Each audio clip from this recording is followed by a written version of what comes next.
be returning the 2013-2014 season. Is there, I'm feeling great. I'm working out every day. I'm able to do more as far as compound workouts versus me just doing one workout a day. So I'm doing more on my leg, and I'm able to handle it. So I'm getting better, it's getting stronger each day. Are they telling you anything about contact? Well, I got fitted for my first brace, so I don't think contact will be too far from now. So I'm just waiting to get cleared from my doctors. What's your hope, Rajon? I hope I can play against the Raptors, but that's not likely. So I mean, I'm taking it 1 week at a time. I know it's getting stronger each week, and whenever I'm able to jump off my right leg and probably dunk, that's when I think I'll be back to play.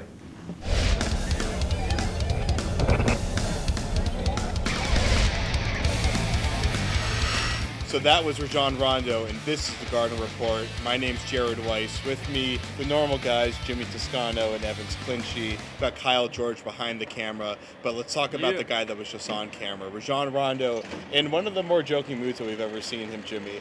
Ever really. Yeah. But what do you think of what he said as far as just how close he thinks that he is?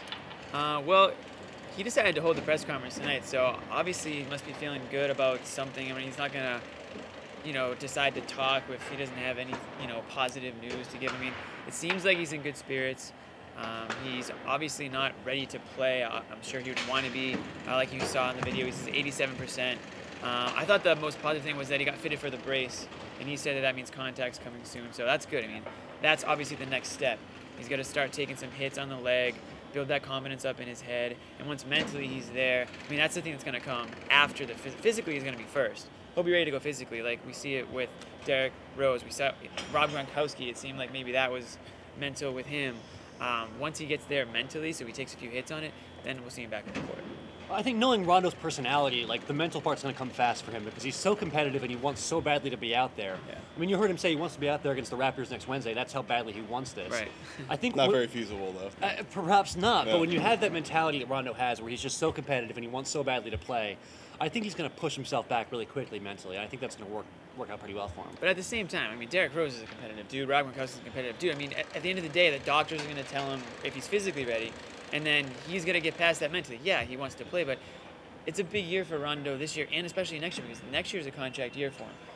I'm sure his people and himself knows, I'm not going to rush back this year and potentially re-injure my leg and be out all again next year going into a contract year. I mean, it doesn't make any sense for him. Well, he's clearly a max player who's going to get a max contract when he hits assuming he hits free agency. Somebody will give it to him unless, like I said, he re-injures his leg or does something else. So he can't rush back. And Danny Ainge is probably not rushing him back. I mean, last I checked, Danny Ainge should be fine with Rondo taking as many games off as he can if the Celtics are looking for one of those top less picks. Rondo, more Andrew Wiggins. Absolutely. True. Okay, well, let's talk about how this team looked without Rondo in the preseason. But first, Rondo talked about that himself. I think we got better each game. Besides the Minnesota game, we're getting better. Guys are still learning rotations, but they're very open. So if we continue to grow, keep an open mind, we'll be better off than a lot of people expect. So I'm looking forward to the challenge myself as far as doing what I can do from the sidelines for this team for the time being. But you can never underestimate a guy's heart. So we have a lot of guys in the room that are up for the challenge, and I'm sure we'll do well. So it's going to be a process. It's his first season. Everybody's new, but we don't make excuses. We try to go out there and get the job done. We didn't have a great preseason at all, but now it's for real. We didn't make excuses, but we will show up. Against Toronto, these guys are going to play extremely hard, and that's all you can ask from them. Well, this isn't Avery's first time, but he still asks me a lot of questions, so I just try to be there on the sideline and give him as much advice as possible. They don't mind the criticism, but I try to stay as positive as possible. But I want to tell those guys exactly what I see out there on the floor, and they're able to take it. So not a lot of young guys can do that, and they're very open-minded, and I think they'll be in this league for a long time. So Avery Bradley's the point guard, Jordan Crawford's the point guard, Phil Pressey's the point guard. Evans, are any of those guys actually suitable to be point guard at this point? I think out of In the the three names you NBA. just said, in the NBA, okay, not in Turkey or Russia. Of the three guys you just said, Phil Pressey's been the most reliable, conventional point guard. Jordan Crawford just kind of runs around with like a chicken with his head cut off, and it doesn't really look like a point guard. And Bradley, he's a great defensive point guard. He can guard opposing point guards, but he doesn't really handle the ball with the poise you'd like him to as an offensive point guard in the NBA. Pressey, he might be 5'7". He might not be like a gifted scorer or anything, but he does a good job setting up his teammates and making plays. He's been perfectly serviceable in that role. And as a guy to kind of sub in for a month or two and fill the shoes that Rondo's left empty for just a temporary basis, Pressey can get the job done.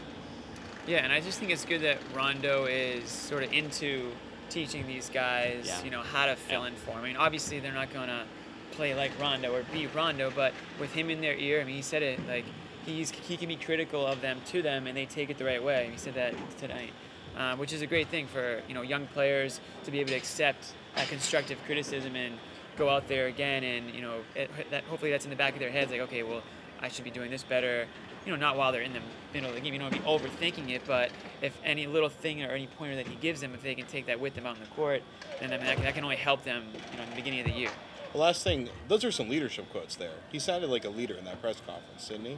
Yeah, absolutely. I mean, I think he is a leader. I mean, I think that's got to be understood by now that he's going to take that. Well, the criticism leadership. has been that he hasn't really been Because a he vocal hasn't leader had in front to. of the media. But yeah. Well, there's different kinds of leadership. I mean, the kind of leadership he's showing right now is that he can give advice to his teammates. He can use his basketball intelligence, which has always been his strength, Right. to help make the team better.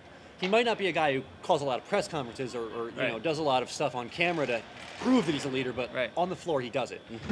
You say call press conferences. He usually dodges press conferences. Exactly, It's a whole new but there's ballgame. different kinds of leadership, and Yeah. he's not that kind of leader, and that's okay. He Right. has a role that helps lead this team. I mean, being personable with the media, being always knowing where the cameras are. That doesn't mean you're a leader. Yeah, who and cares? he even It's said fine. that about Jeff Green and Brandon Bass. I mean, those guys are leaders because they lead by example. Is what he said. I don't know if we're going to show the clip or if we did, but Jeff Green and Brandon Bass, they're quiet dudes.